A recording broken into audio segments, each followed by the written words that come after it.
Hi guys, and welcome back to my channel, and if you're new, welcome to me. My name is Karen, and today I have a different video than you're used to for me, and it is a video in which I'm going to review and recommend you some really good books that really changed my life. And if you're really into reading and into reading books specifically about self-help, self-love, self-improvement, etc., just like you're really gonna enjoy this video. And well, let's just get started. So the first book that I want to recommend you is The Happiness Project by Gretchen Rubin. This is how the book looks like. This is the first book that I read in regards with this topic of happiness, self-love, self-appreciation, you know, everything to better yourself, and it couldn't have been a better book to be the first one.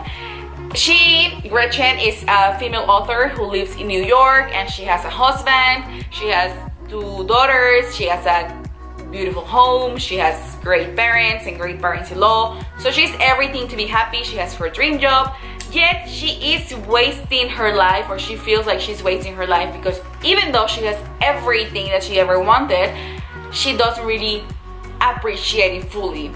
And I think that this is something that we can all, or a lot of people can identify with, because we can have so many things and yet fail to realize how happy and how lucky we are. We are blessed. Simply put like that, we are blessed, and many times we fail to see that we are blessed. And in this book, she goes into a project of 12 months, and every month she's going to try to do certain things differently. And the interesting thing of this book is that many people think that a happiness project, or you know, to find happiness, if you're like in a crisis, you should quit your life and go on a retreat to Bali or to one of those yogi places and, you know, change completely and change your environment and change your people. But let's be realistic, not all people can do that. We need to be happy in this moment, in this place, with what we have. And what we have, I also mean the people around us, our body limitations or not, our mind limitations or not. And well, it is really interesting to see a woman who has already everything that she dreamt of, yet go on a happiness project, and it's very relatable, and it literally changed my life. I cannot explain this. It just made me realize how mundane happiness can be, you know? Happiness doesn't have to be reaching the top of the mountain. Happiness can be the journey of reaching that top of the mountain. And if you never reach the top of the mountain, well, at least your journey was great, you know? So this is definitely a book that you should read. It's really, I mean, it's kind of thick, but it's really straightforward, not difficult words, just very easily relatable. For example, in January, the things that she will go differently about are: go to sleep earlier, exercise better, thus restore, organize, tackle a nagging task, and act more energetic. And for example, tackle a nagging task, she means that if it's a task that takes you 5 minutes or less to do, just do it right away. And then she's going to force herself to do it, whether it's to pay that bill, to take the trash out, to wash the dishes, to fold the clothes, to pick up the trash, to, you know, whatever it is. If it takes you 5 or less than 5 minutes, just do it. Because if you don't do that task, then it's gonna keep waiting on your brain, you know, the next hour, the next day, the next week. So you're gonna be like, oh my god, I still have to do this. Oh my god, I still have to do this. Oh my god, I still have to do this. And that's gonna bring you stress. She has 12 commandments, like be Gretchen. Do not be afraid to ask for help. Not everyone likes the same things that you like, and that's okay. So definitely a book that you can read, a book that you should read. The second book that I want to recommend you, it's this one from the author Jorge Bucay. He is from Brazil, and it's actually a book in Spanish. The title is Amarse con los ojos abiertos, which means to love oneself with eyes wide open. And I'm actually not sure if it's available in English, but I'm sure it is, because he's a very famous author. And this book talks about couples. It's sort of written in a very unique way. The whole book goes in like conversations, like 2 therapists having conversations with each other, and then like exchanging comments and exchanging approaches and exchanging situations. And basically this book talks about how when we are in a relationship, like in a romantic relationship, and we're having issues with our partner, those are most likely issues that you're having with yourself, and we reflect in our partner. So if you want your relationship to work, you have to first work in yourself. And it explains how, I mean, we can have friends, we can have parents, but all our issues will reflect into our romantic partner because we're so much with them all the time. And so we're like a mirror. So we are mirroring, I can't pronounce that word, all our flaws into them. So basically this book, I started to read it because it was a rough moment for me, and my mom gave me this book, and at first I was a little bit thrown back because it's written in a very weird way. It's written in a like two therapists having conversations with each other and like via email, so it's really weird.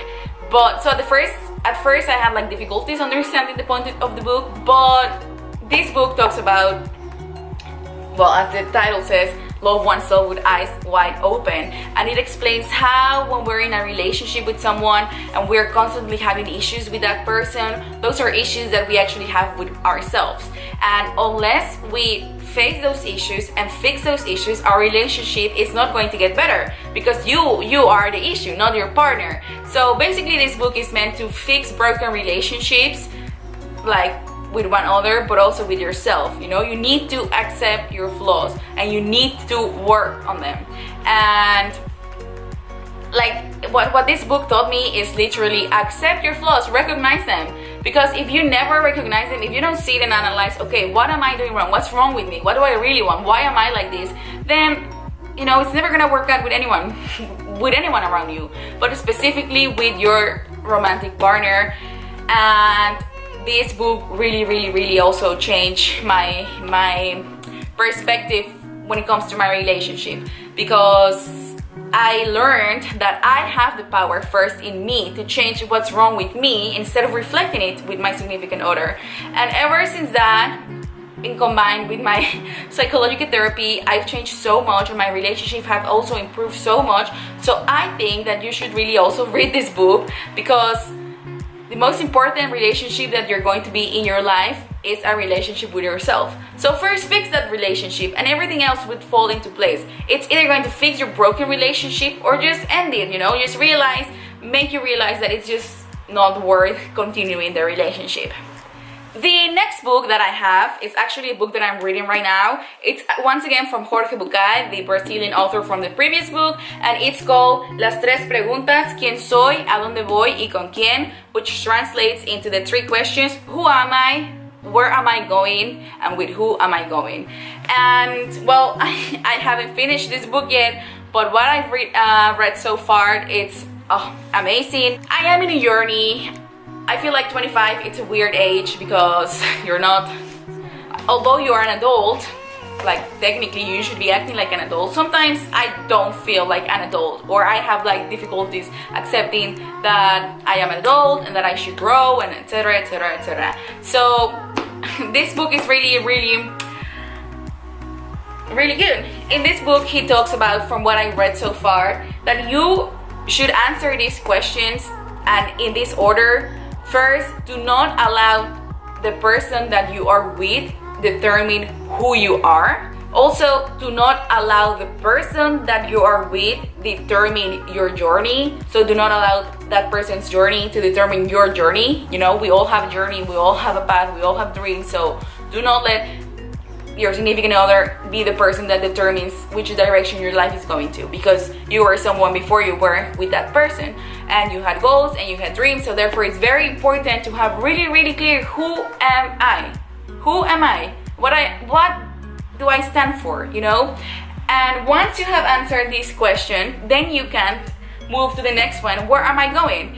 Because it is very easy to let our circumstances, let the world, let people around us determine, you know, where we should go. Maybe they have opinions about what we should be doing and what we shouldn't be doing, and it shouldn't be like that, you know. Once you know who you are, you're going to know really where you're going to. And the most important, with who are you, not the most important, but the last one I meant to say, who with who. With who? Because you need to realize when the person that you're with, it's not the right person for you, and that's okay. You need to learn to let go, because no one is essential for you as a person to survive. You know, your boyfriend, your girlfriend, your husband, your wife, they're not oxygen to you, and it's very important that you realize that you are going to be okay if you're alone without the person, and the person is also going to be perfectly fine without you.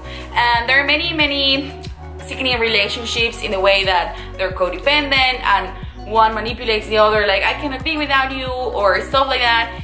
And this book really teaches you that it's, you know, it's not true. That is just blackmail and lack of self-love and lack of not knowing who you are. Because when you know who you are, you're not going to depend of anyone, you know, to follow your path. I don't know if I'm explaining myself right.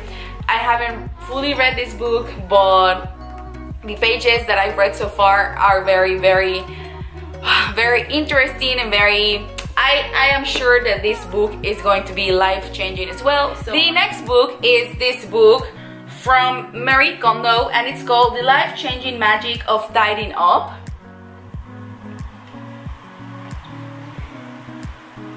And this book is about declutter in your house, and how decluttering your house will also help you declutter your thoughts.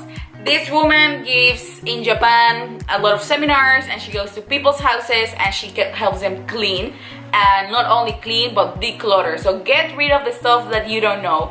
And I am the person that has a lot of stuff, or I used to have a lot of things. I used to have a lot of clothes, a lot of makeup, a lot of things that I've gotten for presents. And as someone with not a huge space in my house, then this book was really interesting for me to read, and she teaches you how to start decluttering and what things you should declutter first. You should start always with, like, first your clothes. And for me, as a woman who loves clothes, this is a very useful tip that taught me how to declutter my clothes. She said, for example, she explains that the purpose of things is to give you joy, and that's also the purpose of clothes, to give you joy. Everything in your house should give you joy. When you see it, it's either a present or a cloth or a mirror or an ornament, but everything should have a meaning.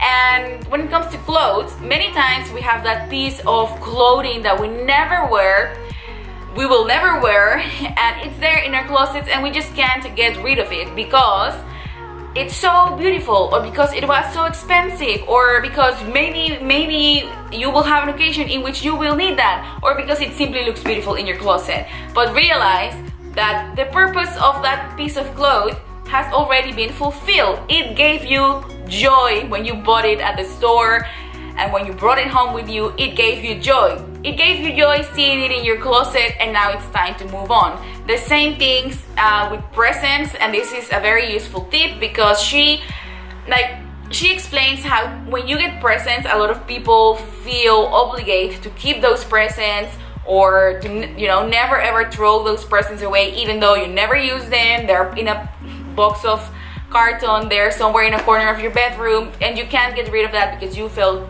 guilty, because someone else gave it to you.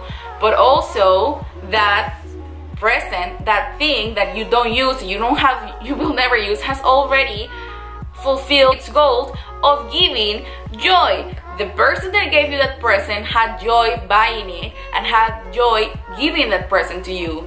And well, you had joy receiving the present, and not necessarily you need to keep it. Because if that person that gave you the present would come to your house and would see where you have that present, or that it's unused, or that it's just hidden away, you know, it wouldn't bring joy to the person. So the person has already fulfilled its process of giving joy, and so on with everything. She teaches you how to declutter stuff, and also she teaches you that you need to really declutter stuff alone, and you can't declutter for someone else. You can't declutter for your sons or daughter, you can't declutter for your husband or boyfriend, you can't declutter for your friend.